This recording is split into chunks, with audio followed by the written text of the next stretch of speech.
Bom dia, amigos. ¿Cómo ça va? How are you today? Sorry about this. It's having a little bit of trouble with the light there. All right, so today we're leaving France. We're headed back home. Woo! I mean, this was all great. I mean, you see the ocean there. It's like Ferraris parked down there. I can't see it. See that? What? All right. I mean, the French Riviera, beautiful. Food was great. People are awesome. The weather is great. But today it's time to go home. So finally we pack our things and we're headed back. So today's video is made in partnership with Aviation Connection. And we'll be talking about thrust on our way back home. So all the things that pertain to thrust, how it's calculated, how it helps us, how can you fly without thrust, and yeah, so just stick along for the ride. We're going transatlantic, France back to Canada. See you on the plane. And I'm feeling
So we're now back at the plane. You'll notice I'm not yet in my uniform right now.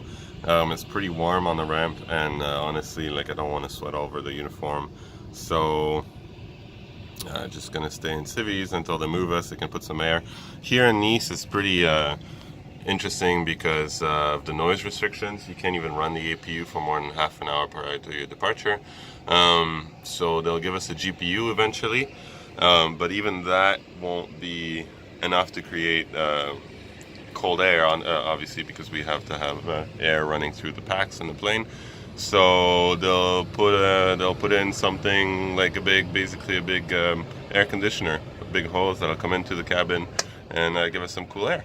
In the meantime, just doing a walk around. So just regular stuff here on the Global Express. I'll show you around, a few tidbits to know about the plane. So right now I'm doing the main wheel on the right hand side. You can see the gear pins here. One interesting thing to know about the plane here, we've got carbon brake discs, and they're pretty amazing at doing a dang job. I think there's been, in the history of the fleet of the Global Express, there's only been a few brakes that have been changed. So you can see the wear pins right here. Technically we're supposed to apply the parking brake when we check those to make sure that they're fully extended, but I mean, even with the parking brake on, they'd be extended by like a millimeter or two more. So you know that we've got plenty of brakes left. Would be looking for any pooling of hydraulic fluid below the brakes. There's none, so that's perfect. And then you know, you have a good look at the general condition of the tires. So you don't want to see any cuts or any defects on the outside. Here will be immediate grounding. Here on the main thread part, any cuts that are deeper, as deep or deeper than the thread here, again, that's a no-go. Otherwise anything is acceptable. I mean, you'll find some rocks and stuff like that that are lodged in there, but I mean those tires are pretty tough. we'd look in here just to make sure that nothing, no birds have made a nest or anything like that. And then come out, we'll check our potable water. Now bear in mind, like, we just started this halfway through the walk around, so you won't see everything, but we'll check our potable water panel here. It'll do a self-test for a little bit, so it'll go through 2 or 3 times there. Sticking the stem, there you go, doop, doop, doop, doop. One more time, and another time. And then now we should know how much fuel there, how much water there's left in the plane. There you go, 3/4 tank of the water, potable water, that's perfect. Always make sure these are closed properly. Nice.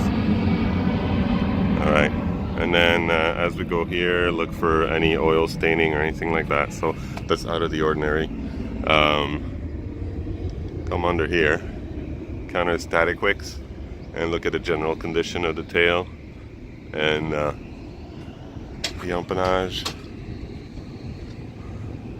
Come down here, all the way down to what is lovingly called the hell hole.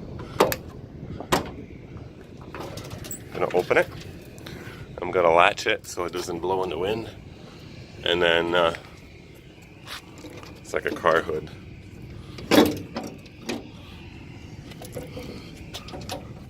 Okay, so I'll latch it right over here, and I'll check in, and I'll come back. All right, so we're in the hell hole. As you can see, I'm standing on a ladder here. It's a pretty big area. Here's a spare tow bar, just in case we end up in middle of nowhere and they don't have one for us. There's a hydraulic pumps here, hydraulic tanks. Another hydraulic system here. So what we're going to be checking on the hydraulic system is that none of the bypass filter have popped, so we know that the filtering system is good. These are our collection tank for any like hydraulic fluid that may leak. And check this system over here, make sure that the same is true. Have a look at the quantities up there. Again, we have a conversion chart with the temperature that will tell us what should be good to look at. And then here, these are our packs. So the air conditioning systems, basically. It's air intake from the ram air, a couple of electronic boxes, and that's about it. And here, the Global 5000 series don't have this here. It's a little bit bigger. This is our aft fuel tank. Contains 2,300 pounds of fuel, sorry. So the nice thing about the aft fuel tank that's right behind me is that not only does it add range to the plane, obviously, but it also moves the center of gravity for the plane back. And so it's that fuel that's in there will be some of the fuel that will be burned last during a long haul flight, because an aft center of gravity helps the plane angle of attack during flight. And all the aerodynamics involved basically allows us to save a little bit on fuel as well. So if we burn this fuel first, for whatever reason, that would change our fuel burn a little bit. All right, so we're back outside. This is latched and secure, so that's good. I'll keep going around. We're good over there. I'll tell you this. Next thing we're gonna check here is our third hydraulic system. That's the one that's non-engine operated. That's the one that's always AC operated. So we're gonna check for the same thing, make sure that nothing is popped. Our EPA bottles are back there. There's not too much fluid. It's good. The quantity is good for system number 3, and these are our pre-pressurized. So one thing that I was taught by another pilot is when you're closing a couple of these latches, do it in the direction of the streamline, the direction of the airflow. I don't know why, but I just do it. So I always double check those. And that's good. Left end main wheel, we'll look for the same things, the general tire condition, By now I know where the gear pins are, the brake pins are, so we'll look at those, make sure that we got enough extension, no fluid leakage anywhere, and we got a good extension here also on the oleo. Somebody's trying to come along for the ride. So another interesting thing about the Global is that each wingtip has two nav lights. One is the main one is the backup one. So when we turn on the nav lights, the backup one will turn on for 30 seconds and then turn off, and the main one will turn on after that for the remainder of the flight. So same thing here. Check everything, leading edge, back to the plane. Okay, so now this one, I don't think I want to bring him back home with me. Hey, little buddy. What are you doing here? Are you gonna come along too? Would you look at that? I've never seen a praying mantis like this before. And again, general condition in there. Make sure nobody's made a nest. And we're gonna check the lines and the cables. Make sure everything is as it's supposed to be. Come fly with me. Let's fly away.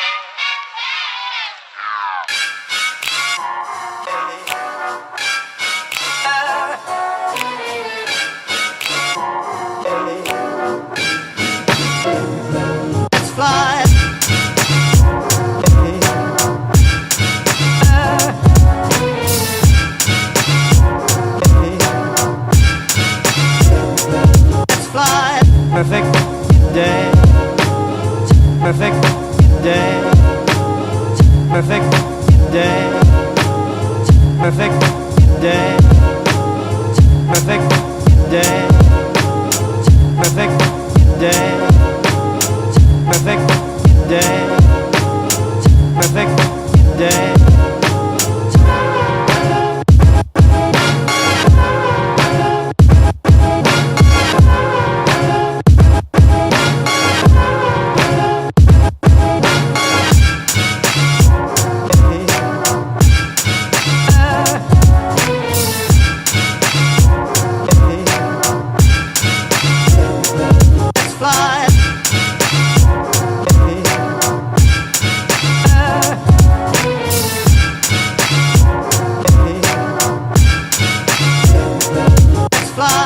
Perfect day, perfect day, perfect day, perfect day, perfect day, perfect day, perfect day, perfect day.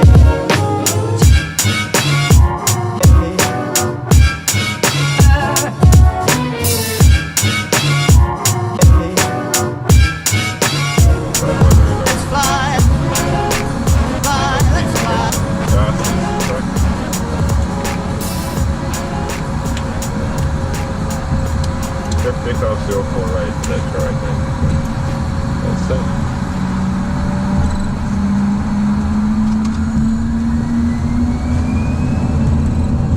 Press is set. Touch me levels up.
Put the lime in the coconut. She drank 'em up. She put the lime in the coconut. She drank 'em full up. She put the lime in the coconut. She called it Dr. Coconut. not stop.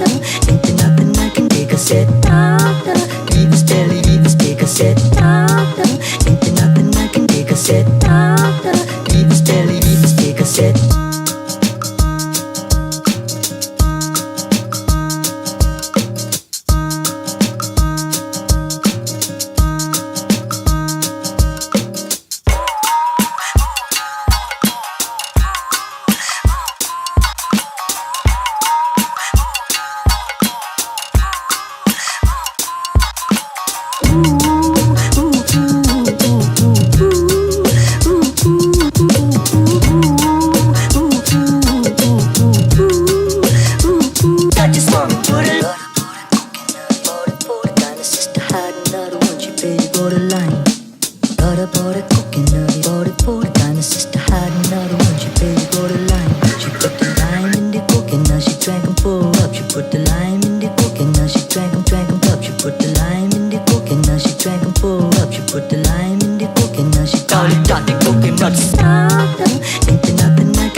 Cruising at 400, we're over the ocean, coasted out. Talk about plotting in a little bit. It's going to be for another video in details, but today I have to talk about it because it's like the craziest cruise we've ever had. And we're going around some hurricanes, some thunderstorms, some crazy stuff, I tell you. Anyway, so we said today we're going to talk about thrust a little bit. We're going to touch on it just for a few minutes. I mean, there's nothing really crazy about thrust. We all know that it's one of the four forces of flight. So obviously, in order to be able to go forward, accelerate, and maintain a certain speed, you need to break the momentum, so you need a force that way, which we call thrust. In a nutshell, that's what it is. Thrust is generated on different airplanes in different ways, or measured in different ways. So obviously a propeller airplane like a 172 will use a propeller, and a piston-powered airplane. So on turbine-powered airplanes, like a King Air or PC-12 and such, thrust will be measured as torque. They use the same measure on helicopter too. On piston airplanes, I think it's inches of manifold, so they measure that pressure in the engine, and depending if you have a turbo or anything like that, then that might be measured somewhere else. But so piston engine, we talk about inches of manifold. Turbine engines, we talk about torque. And then finally, when you get on a jet engine, it will often be measured as a percentage of your fan blades or pressure ratio. So your percentage of fan blades is N1. So that's the speed of inlet fan, and then your second unit of measurement, depending on the jet that you're flying, will be EPR, so engine pressure ratio. To measure the pressure ratio between the inlet and your exhaust. So on a Global Express, EPR or EPR is what we use, and that's how thrust is measured. So I'll just show you in a second what it looks like. In the case that we have a malfunction, or we have to revert back to N1 measurement, then we can do that as well, but Dyalla throttles only will work in EPR mode. So that's about it. I mean, when it comes to thrust, we all know that we needed to move forward. In the case of a glider, how is thrust generated? Well, they have to trade their altitude for speed, which gives them that forward momentum we spoke about. And initially we all know that they have to get towed. And then there's another scenario in the example of a space shuttle or like fighter jets where the thrust to weight ratio is so high that they can keep accelerating a lot faster. So that's about it. So let's look at the EPR indication, see what it looks like. Alright, so there's our engine thrust indication at the top. You can see an EPR number. that's set up by the FADEC. So the FADEC will set up the EPR numbers based on the phase of flight, so climb, cruise, and all that. You can see that under it we have our N1 numbers, so that's the fan blade speed, and that's in percentage. And then under that the ITT, and then below that the N2, which is our turbine speed on the exhaust side. So all these numbers are there, they indicate our thrust. In the case of malfunction of an EPR or a FADEC, we would go down here. It's kind of hard to see, but these two here, you can see the engine switches. It says N1, so this is where we would revert to N1 control instead of EPR, which is right under it.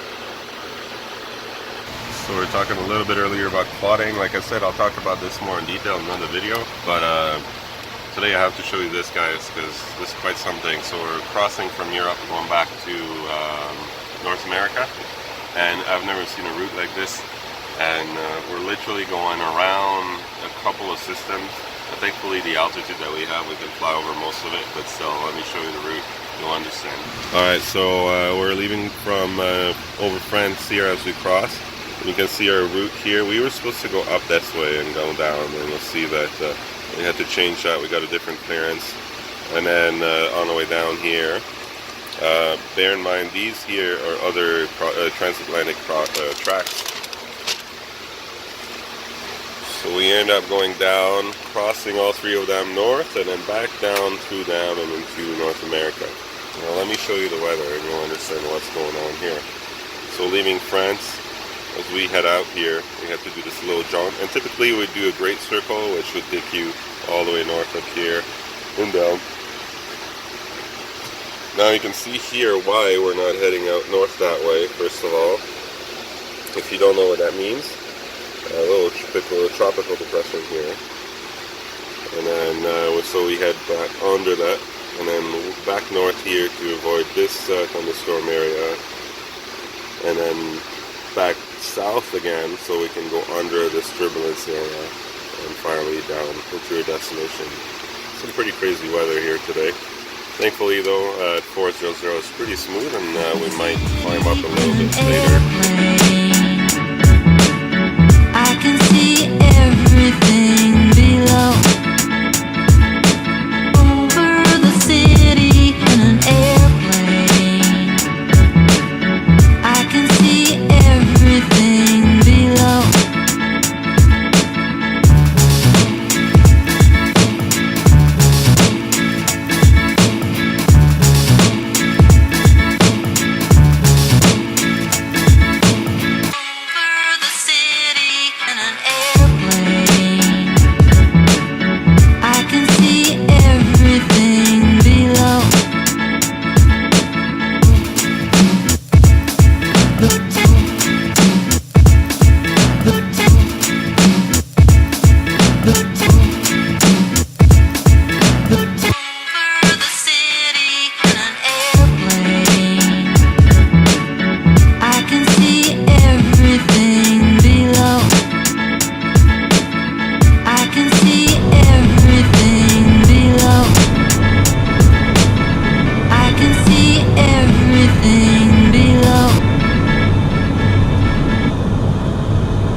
my flaps are in, make sure lights are squared, wing count test is off, APU is normal.